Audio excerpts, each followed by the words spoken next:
Hello, this is our guitar tutorial for A Gift to You. Okay, so the chords involved, it's B, and B, and then E, and G sharp. Okay, so power chords ng G, adjust ng isa, G sharp, and then C sharp minor.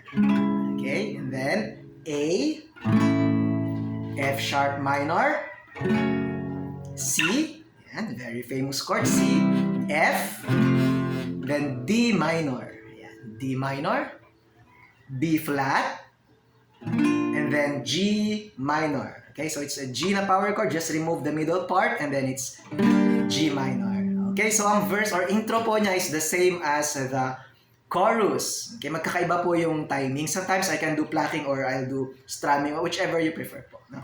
So ang chords po ng intro is same as chorus, which is B, like every song B, I, and then E, sing, every praise, G sharp, I bring, C sharp minor, and then everything A, I do, and F sharp minor, is a gift to you, E, then B, C sharp minor, B again, then A, B, then papasok ng E, mag-start na po yung E, and then start na po ng verse, everything I am. Yan. So let's repeat it after po, no, is a gift to you.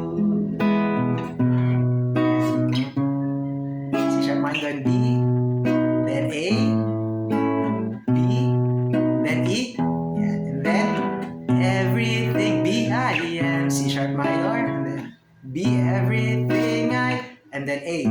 Oh, by the way, yung sa intro po pala, yung sa real song po, yung madalas na napanood natin sa video, it's actually a prayer na hindi sila kumakanta ng chorus po sa intro. But the verse, I mean the chords is what I'm talking about. Ano? So habang tumutugtog yun ng chords na yun, ng chorus yung chord, and then may nagpipray like, Lord, thank you, yan yung bata. And then, it's just, ano lang, baka kasi ma-confuse kayo, hindi naman chorus yung unang-unang yung chords lang po, okay? So, ayun po. So, and then, yan, yun na po yung start ng verse is B, everything I, and then C sharp minor, and then second voice, everything I am, then B again, everything I'll be, and then E. And then look at this, A, B, and then E, okay?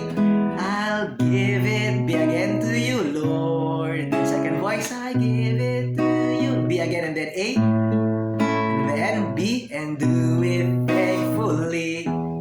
Thankfully, yan, magko-chorus na po, which is the same as yung intro, same ng chords. Every song, B, I sing, E, every praise, G sharp, and then C sharp minor, bring everything, A, I do, then F sharp minor, is a, then B, gift to you, E, like intro, B, and then C sharp minor, then B, and then A, B, ayan na, pagdating ng E, ready na tayo? Yeah. Everything I have. Yan, same thing, and then chorus again, like every song I sing.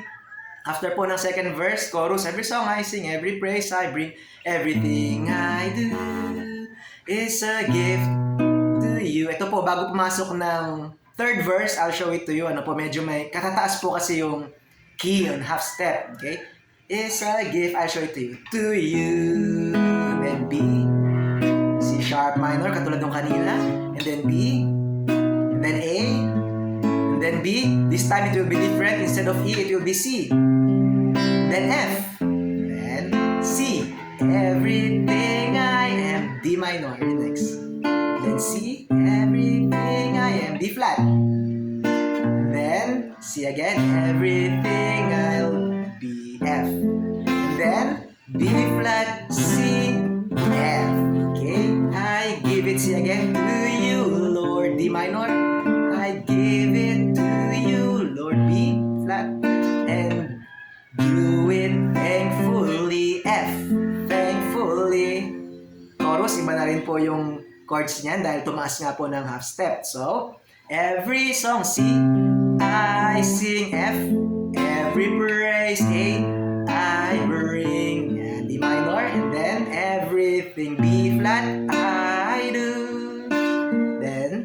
G minor is a gift, C to you, F. Pasukan po natin to ng D minor, C, and then G minor is a gift to you.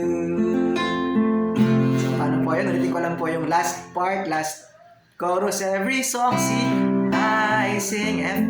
Every song, A, I bring, D minor, everything, B flat, I do. G minor is a gift, C to you. Then pasukan ko siya ng D minor, C, then G minor is a gift, C to you, F. So pinaplaking ko po siya para medyo mabagal yung dating at saka mas marinig. Kasi pwede rin po siyang gawing strumming whichever you like. So every song I sing. Basta yung iba 2 counts, yung iba 4 counts. So whichever you're comfortable when it comes to your strumming. Like this. Every song I sing. The 2 counts. We praise, I bring. Every 4 counts yung B flat. Song everything I do. And G minor is a gift to you. Ayan. Whichever you're comfortable with. So, ayan. Thank you so much for watching and God bless you.